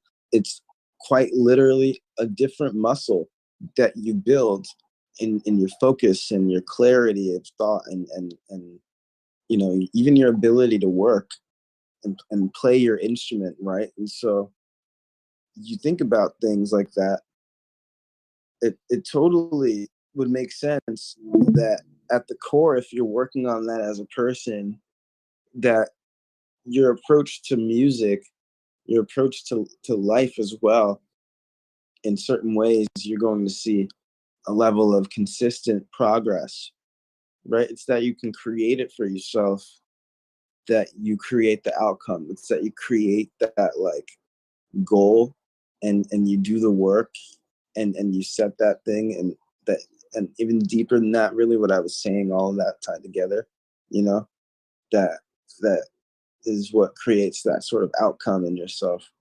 So even down to music, like playing and setting intentions, like if you're playing, next time you're playing, try to like put an intention, to just make the basis sound good, instead of like trying to dissect it and be like, like just intend to have a better hookup with the basis and see how that goes, and then see how long you allow yourself to really even let that settle in, and you might really find something there. It's that like when you are consistently able to show up to the instrument, right, and practice and piano, and you have that level of independence and certainty and conviction, I guess is the thing, that the masters ultimately have, that we're all, attaining to in our own ways. It's that, it comes from that level of adept consistency, adept accountability, and they do it for themselves. And man, even again, like, bro, imagine playing on that level too, and like being on the bandstand with those guys. Like, at a certain degree, there had to have been a lot of pressure, and that's a thing that I don't think a lot of us allow ourselves to feel out here. Is like we search for a level of comfort, and that's why, again, it just loops into that self-development thing where you're like breathing, you're aware of what you're feeling, you become spatially aware, you become more attuned to yourself. And it's like nowadays we're honestly in a war for our minds with these phones, where it's like scrolling, is like sexually appealing to a woman more than it is a male. It like activates certain, secretions, like things like that are going on in our world, let alone the media we're consuming on a level, and bathing ourselves in to just like be comfortable, and when there's like a whole world in ourselves, right, that we have to be able to attune to. And so it's all, it's why somebody like Herbie, Wayne, those guys, you look at like something like a Buddhist practice. It's why, something for like them, they got all those results because they were just so consistent as musicians. Like Ray Brown practiced all the way to his grave, right? And like, I'm sure there's just so many things going on in terms of like an accountability to yourself and to your art form and to like your community as an artist too, that are tied into you showing up and us being able to show up truly as people first. Yeah. It's funny that you mentioned Ray Brown. I sent something in the chat, but it's pertaining to what we were talking about earlier, like in terms of tempo. It's just Open Studio. Yeah, Open Studio interview with Christian McBride and Greg Hutchison. and they were just talking about like who they think is in charge of tempo, and Uh-huh. they were saying that Ray Brown could really push, just going into like, that everybody's different, everybody isn't going to play the same. Everybody perceives the music differently. So I think, and I think I heard Al Foster say this too. I'm pretty sure it was Al Foster. He was saying that, and it's kind of made me think that every single time you play with people, you need to analyze the room. Like you shouldn't always go into a gig thinking that it's gonna be the same, like what you're used to playing. Just like like just playing wise, like personally, like me as a drummer, like going into there, like thinking like, okay, just another jazz gig. Like no, like I should sit down and analyze and like try to like just feel the vibe of everybody in the room and then try to base my playing off of that. However best you can do that. Some people it I mean, takes like I think yes. Man, honestly, again, like when I'm on a gig, usually I'm trying to actually really play. yeah, Like, and so I'm really trying, like, if for the most part, like if you're in New York or like a city and they're playing like a gig, there's obviously that contextual aspect. But even in there, it's like the gigs cats played back in the day could have been just like a randomly recorded room at times, like a live performance or something like that. We glorify in the name it was like a spot, but it's the exact same thing as like a cafe recording a set and like, but having super killing music and an audience, obviously, where it was like the time and relevant in a way, in certain ways. So it's like, man, it's like when you get there, I really think it's a good idea for us to break out of that sense entirely and just think about like, the whole, like the humanity of things. Like, like, yeah, you're at a gig and you're playing and you're coming up to it, but just like that you're there and like you got this music to play and like, broadly you get to affect people through the music and like it's like a gratitude type of thing to be able to give to people, to the music, and then you get out of your own way and having to think like that because you can give to the music and like through the music. And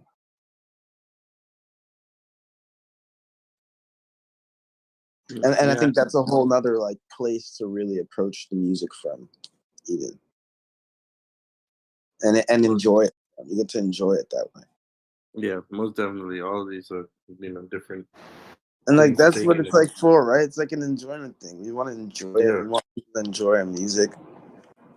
And because like, it's supposed to like be a big fun. analysis paralysis, I think, as young musicians, because we have such a large learning curve, but it's that it starts with one, right? It's like a consistency of progress, certainty of progress that you have to you know, just commit to. And then, there's just like, you can be like, yeah, you can totally be like, yeah, I play gigs and I feel like I sound terrible. And then I listen back and it sounds amazing. And there's just so many variables to this thing that, again, circle back to your ability to really regulate yourself and be ultimately consistent so that you do have a tangible result that you can measure, right? And that's why, like, a course, a 6-month course, a program, accountability beyond the course, accountability and community are key. It's because, like, in this conversation, can you measure somebody's progress? Can you see somebody's like been doing their breath work? We're about to have a fitness instructor in here, right? Like, can you see that somebody's been doing pull-ups? So it's just like, or somebody's been shedding. Literally, somebody's been in the shed. So, you know what I mean? Somebody's been in the shed. You got to be in the shed, honestly.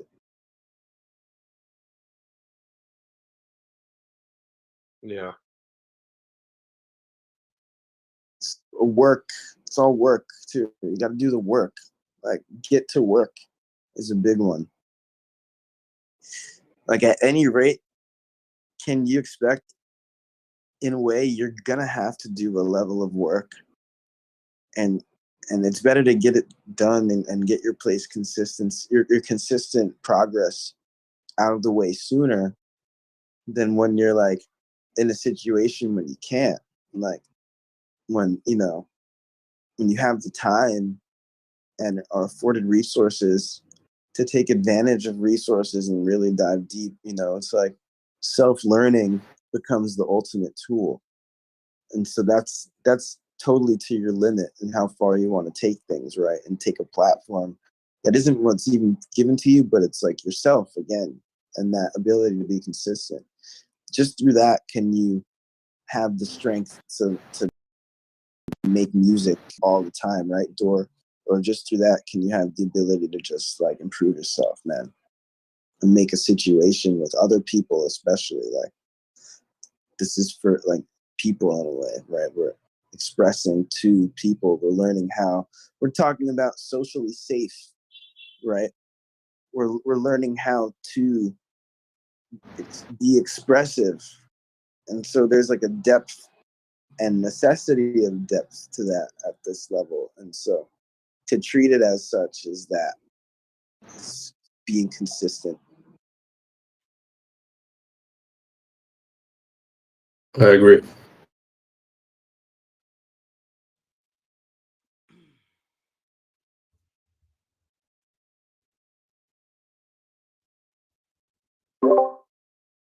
We'll do another one of these workshops too. You know, I'm excited to.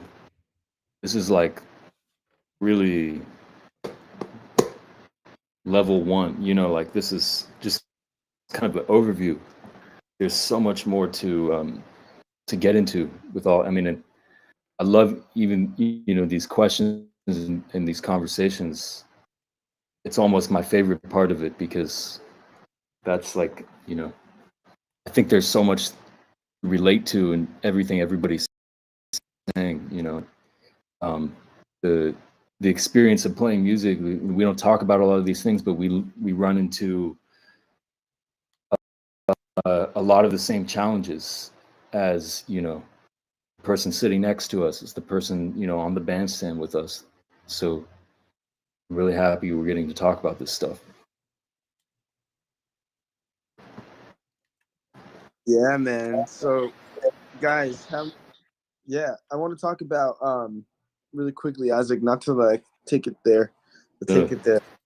For those of you who are dedicated shedders or shed juniors and who aren't, like, do you guys have any questions about the programs, what's going on, um, and the future of this project, the plans, you know, the features, the benefits? Because you know, you guys are here and you're seeing that, you know, there's like 20 people online, 10, 20 people at a time.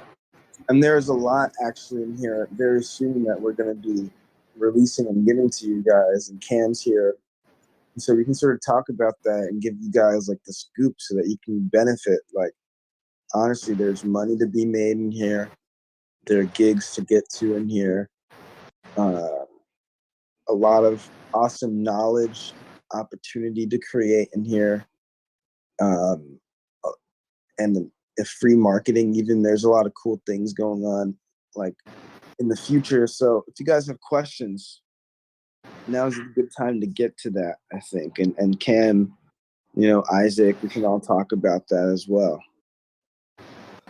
Yeah, I pretty much like I think this like this is a really good opportunity when there's a lot of people who know so much about music and like the students. I mean, you obviously, but like I think we should like make I don't know a channel or something to like where everyone can share concepts or like because I really believe that if you know something, you gotta share it. You can't keep it for yourself, you know?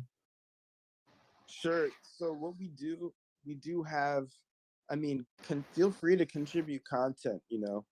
But we do have um, a feature for the dedicated shedders and mostly dedicated shedders at this point, where they can actually share their content and it would like gets edited and posted into we have like a premium sort of course and guide with like all of the content, all of the resources that we've got going on, all the broadcasts, right? Transcripts, highlights, and stuff. But yeah, if you upload content as a dedicated shedder, you get edited, posted to our channels, and you know, you can even create your own. You'll get your own channel in the Discord. You'll be able to host events and basically talk about anything that you like, and bring an audience, sign up other members, all that stuff, right? So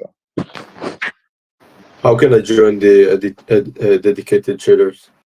yeah, I can send you a DM right now with the link to join, and we can get off on a call and I'll walk you through it. Yeah, I would love to. Great. So I'm gonna send you a friend request, and Isaac, you've got it. You can take it over. Cam, I think you should maybe talk to Leslie a little bit about this, as well as RMP3, and I'll see you guys soon. Let's get this going, Dor. Let's definitely get you started, man. Yeah, great. Great stuff today. Great stuff. Thank you, Dor. Thanks for being here with us. Thank you for the masterclass. Oh, more to come. Definitely, guys. This was a fantastic session today, with even a fantastic turnout. There's a lot of people that we saw checking it out, and that's definitely what we want to see, because all this information is for you guys, and we're more than happy to share and expand on our ideas and everyone else's, so we can all have like a common reach and common goal, just to exceed with whatever we're doing, and get help on all this other stuff too, because especially as we all know, this profession or this lifestyle, however you see it, there are challenges, and such as today's session, this is probably one of the most valuable ones we've had, because no one ever talks about stuff like this, especially like in the schools. This is like the last thing they would teach you, so this is definitely Should be the first. Yeah, literally, like, should be the first all the time. So, but we're very fortunate for that. And we'll definitely be putting up more like this, and like Giveton said, we're definitely fortunate to have Isaac on the team, talking about a lot of this stuff. So thank you, Isaac. Amazing to be here. Yeah. I think that's all for today for the workshop, but questions about this stuff, leave it in the in the student chat, or PM, or wherever, we'll find the questions and try to answer it, keep the dialogue going, as best as we can. Yeah. Well, I was thinking, hey, yeah. it could be kind of cool, Dor, if you're down, we can maybe do a bit of a walkthrough of the program, and like I can just give you the link right here. Yeah, sounds like I'm down. Yeah, we can just sort of walk you through, and like we can do like a congratulations sort of thing, because Okay. I really think joining this community is sort of a big deal. This community is about to be pretty awesome, in terms of just the news and some of the things going on behind the scenes. So we've got a couple partnerships, a couple cool opportunities, as we're talking about, so there's that link, and when you get there, let me know that you can see that. Wait. Oh, I'm in there. Okay. So check this out. Dedicated shedders, right? You see that? Here's what's about to happen. You can either do either package, but what's cool is that Leslie has a code, right? He has his own referral code, and him as a dedicated shedder, the only dedicated shedder that's attending this call, I guess, sort of can be assigned to like, accountability just because he's a dedicated shedder. And I'm expecting him, we're expecting him to show up to meetings and be engaged in the community because, well, he invested in himself and he's taking action in himself and he's excited and glad to be here and learns and talks to us and messages us daily because he can. And so at that level, he gets a referral sign up, man, and retains, a percentage of this. And that unlocks your own personal referral code that gives you the same sort of percentage bonus that he's getting. He gets 65% a sign up. So if you were to sign anybody at In the Shed Junior, annual, monthly, dedicated shedders, annual, monthly, or if you were to teach your own lesson, right? Your code, your lessons retain, you retain 93% of the lesson. It's a different code, but your code retains 65% of anything that you sign, and that's monthly, annually, etc., etc.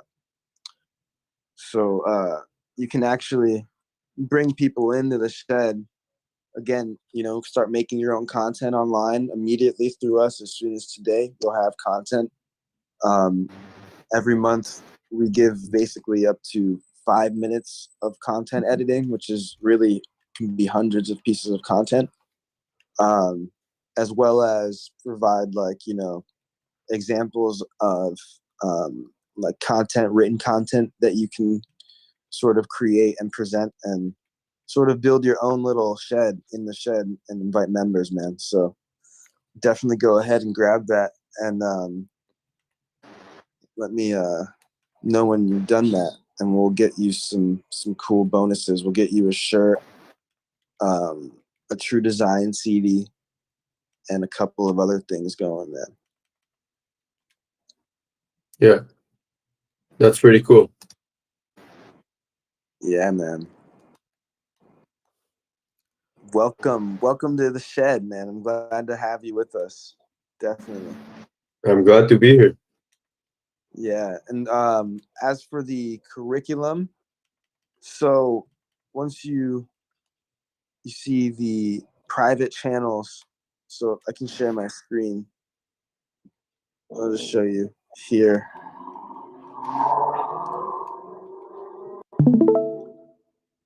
Can you see my screen? Not yet. Oh, I see. Yeah, so you'll actually get access to your own shed, right? Which you can see right now. We've got these over time. These are obviously going to fill up. We're going to get content. The marketing is going to pivot towards these eventually, right? But you get access to these as well as full channels, right? Where we post challenges, where you can create music. We've got compensation of 260K through an agency, 95K, brands like McDonald's, other ones. Oh, We're giving access to a game right now called the Cutting Room, where you'll be able to earn points and cash in for rewards, and as well as get your content going. You see these chats; these are eventually going to be sort of moved, but they're going to be more premium chats in here. You see, we're sort of like we're figuring out the features, obviously, and that's why you're here, man. You announcing that you want to be able to make content, I get to help you personally, hands on, and get you to a point where you'll be able to have a consistent flow of content, be able to host your own events, have your own cohort. We've had Sam Conan. He's like this phenom bass player. I don't know if you've seen him in here. no, I don't. Man, he's like 14. Oh, wow.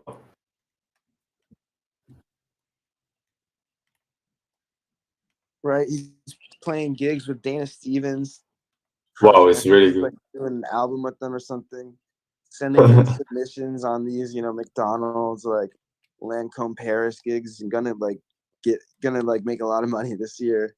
get his content out. You know what I mean? Just from becoming a dedicated shedder. Oh, that's like pretty incredible. And what he does, so like he hosts his events. He has the full permission to just go here, create an event, voice channel, next, and be like, anything he's doing, jam session, lesson, workshop, right? Hmm. At my birthday party, on the beach, anything, meditation, right? Can host his own events as well as create his own channels and categories. So he can totally make, you know, fretless bass workshops or hang, right? Hmm. You can make it invite only, et cetera, basis. So you get full access to the server and the ability to do that. As well as, you know, we have the Notion course. We have this whole course in here. You'll be able to access a lot of like full content, right? Hmm. Lastly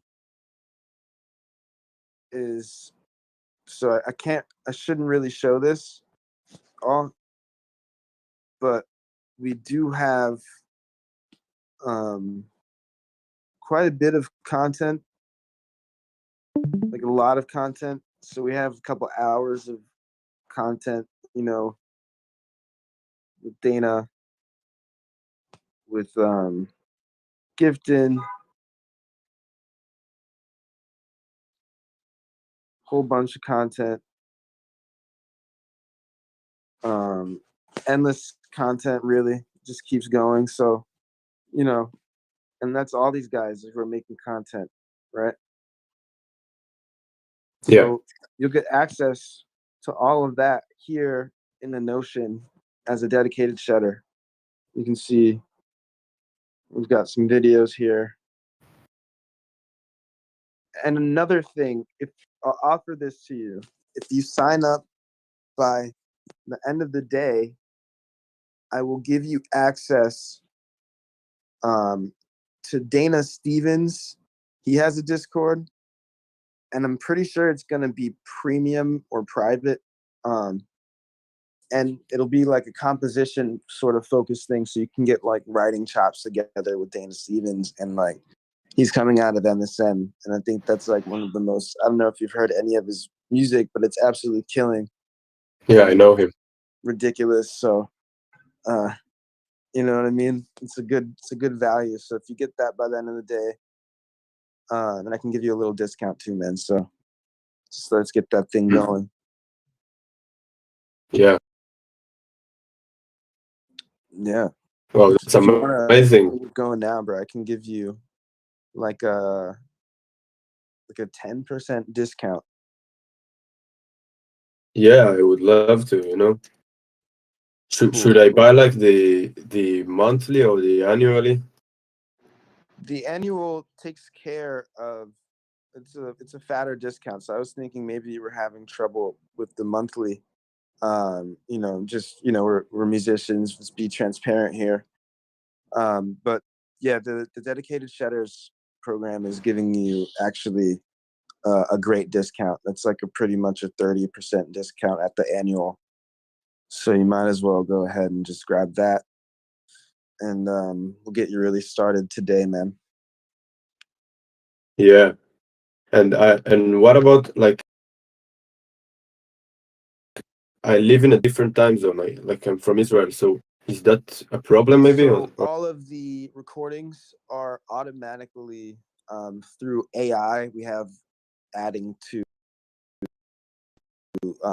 and compiling in that Notion that you're going to get access to. So I'll just have to show you how to navigate the course basically. But it's automatically updating as the community grows. So it's yeah, Mm-hmm. you get all of that. All right. And I really want to like this whole idea of the channel is like, and the concept is so cool. I like invited a lot of my musician friends and Like I'm trying to like bring out some of Israel to here, you know. Yeah, yeah. So we have real marketing systems driving the whole protocol, and that's really me. So I run like an agency, a marketing agency, or I used to, and now it's sort of been a software and insight strategy sort of protocol. So dedicated shedders, you're really getting all of that, like the benefits of Giveton and I as a business, right, on a partnership, and that's really like down to the referral program and learning how to do that. And so you talking to me about this, it opens up Leslie, who was like, man, can I just keep stacking up my rewards? And I was like, yeah, you can. And like, it opens up that ability for me to start hosting, how to get, I actually did one already. I did like a how to learn and earn in the shed. So that gives me, just by being accountable to you, bro, a reason to work with you and help you bring that into Israel, as well as teach you how to do it digitally, which is what's really going to help position you to do it. And you're right in alignment, right? You're like talking about how you want to make content, and then boom, it's like, yeah, it's literally what we're doing, bro. So I'm going to carry Amazing. that sort of energy forward, definitely. Yeah, I'm really onto that, you know. It's pretty important to me to pass on, to get information, to pass it on, and like, you know. Yeah. And it's down to like even the education system and the industry, man. We're just witnessing the globalization of a lot of things, and information is transmitted so rapidly, down to like a TikTok, a 7-second TikTok of like a comedic influencer is like something that can be actually in effect like a groundbreaking, market shaking thing. It's like this creative content economy is quite literally a multi-trillion-dollar market.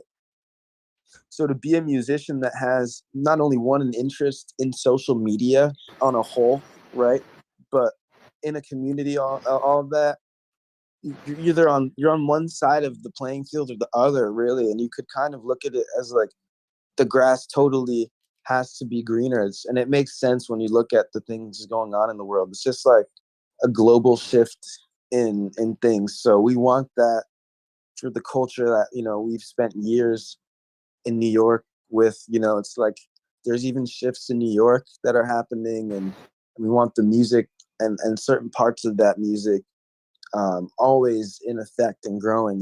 It's like an important thing. So this is a really strong, tight knit community that can do a lot of great things, and at the moment it's totally growing, and that's all that we could ever ask for, man. So we're gonna get that going.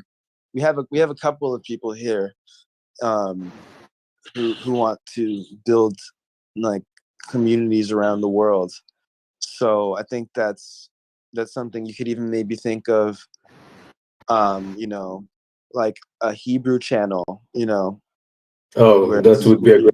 you're talking in Hebrew, and then we get the Japanese channel, and the patois channel. You know what I mean? So it's like that's the thing we Mhm. want to happen, where the identity is on the music, for everybody on this platform. I think that's like really the most solid thing, and that's all that we could ever ask for. We all love this stuff so much, right? It's like why Isaac's here. It's why I'm here. It's why Gideon's here. It's why Cam's here.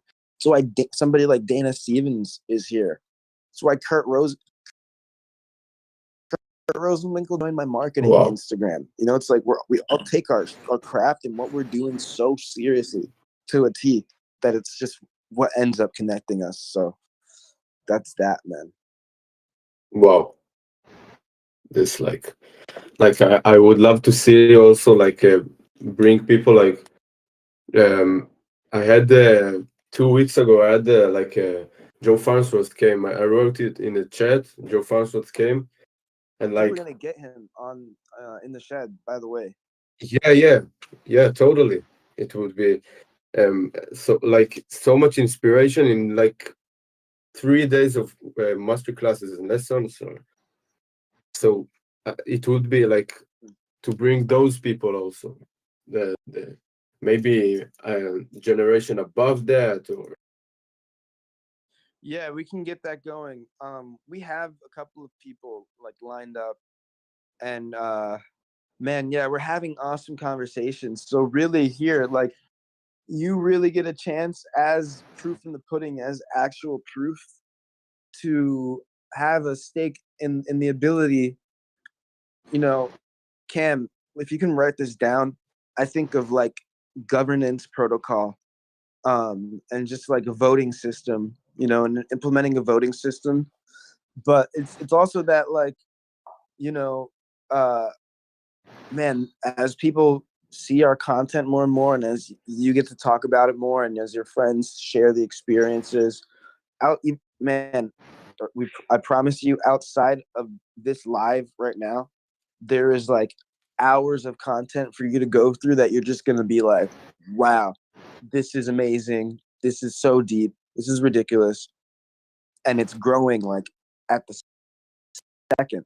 So, it's like you take that energy and you bring it to people because you can, as well as you're going to have the content vehicle to be able to, whether or not you want to make YouTube videos or Instagram shorts or whatever you want to do, right? If you want to make a course, whatever you want to do, you're going to be able to talk to us and work on it. And we have the tools and the ability to just get this done with you, right? And make it for you, happen for you. And so you're going to be able to take this and create, like, in a sense, your own product and take it to Israel. And then that's what you use to sign up on your referral code. And now you're looking at, something where you're making 65%. Man, if you get something, yeah.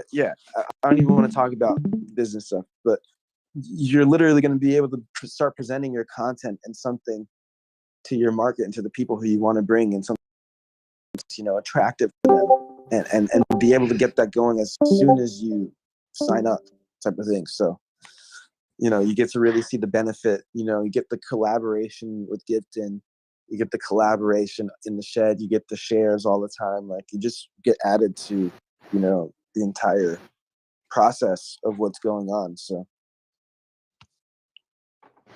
yeah. So I'll go like soon, and I'm pretty sure I'm gonna like you know um, forgot the word, but sign up for the dedicated shares.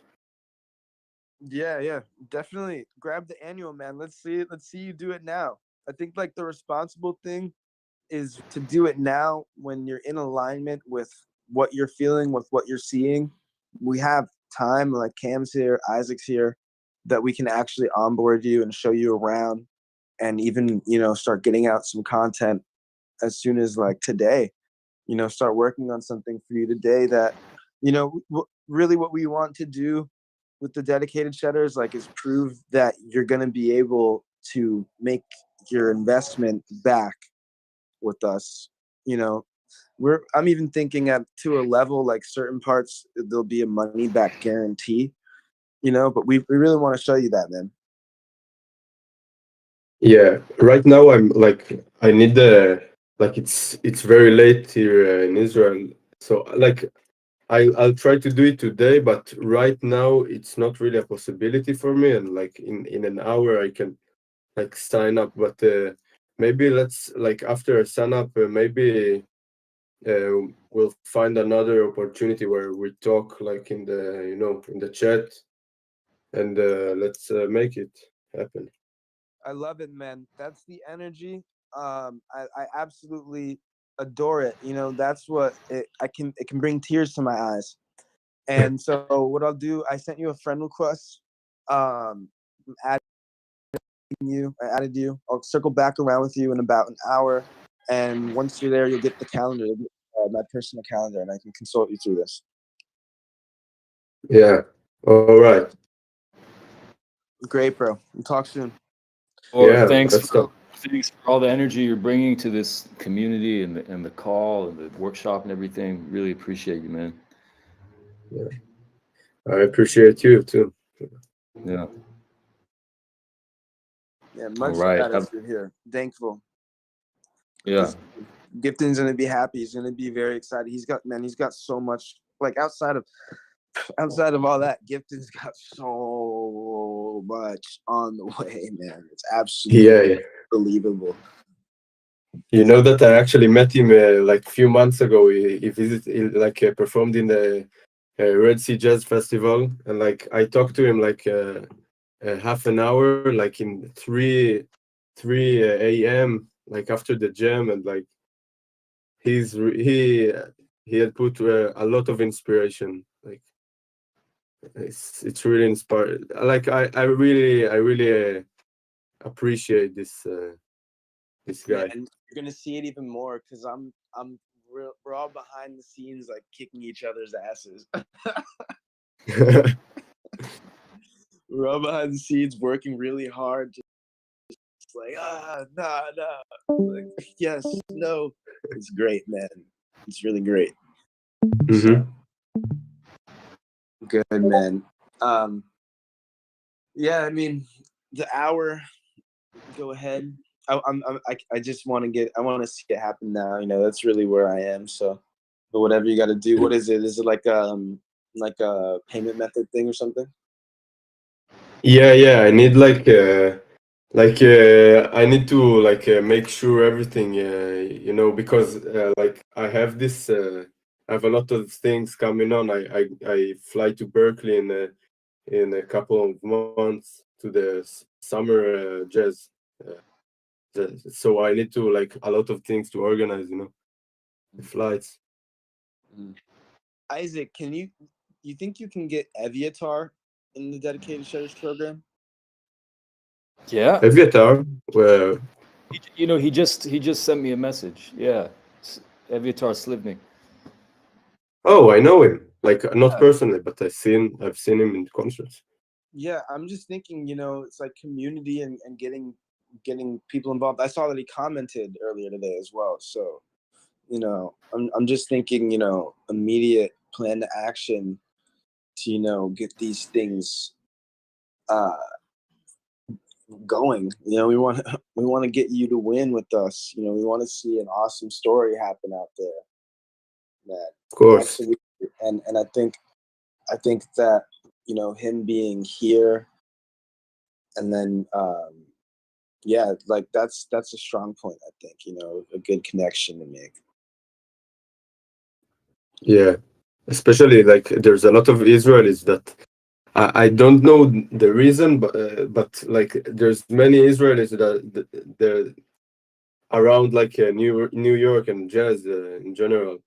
So it's like I see it as a big potential, to bring all the energy to this to this platform, make it organized. That's the vibe. It's definitely the vibe. Man, are you into like any like NFTs or anything? Have you checked out any digital asset ownership? I know about it, but I don't like I didn't get into it like financially. I just like I'm interested, but not like in a professional way. No. No, yeah, good. And my goal would not be to take you through that at all. But if anybody does have the interest, I think you're gonna see that we're gonna release something in the Web3 space that's gonna help musicians or really show them something that they can do. So, yeah, man, it's gonna be a good vibe with you being in here. I hope so. Yeah. So get that sorted. We're gonna be here hanging out. I think I'm gonna have a meeting with Isaac and Ken and get things sort of moving so that we can keep delivering you guys value. And you might see some changes on the server in a second now that you understand what's happening. All right. Good, man. Yeah. So I'll be in touch. Yeah. Check your friend requests. Yeah. I will accept it now. Yeah. Accepted. Good stuff. Good stuff. And if you want to stay on the meeting, you can listen to the meeting we're about to have. That could be a potential feature for dedicated shutters. It might be a big help to keep things aligned. Yeah, like I really I need to take a break, but maybe I'll come back soon. All right. Sounds great, man. Sounds good. Yeah, it's a pleasure to be here. It is. Great having. It is. Yeah, so see you later. Thank you, man. Again, get that sorted out. I'm gonna call you in about an hour. All right. So thank you very much for the masterclass, and like I would really love to join this community.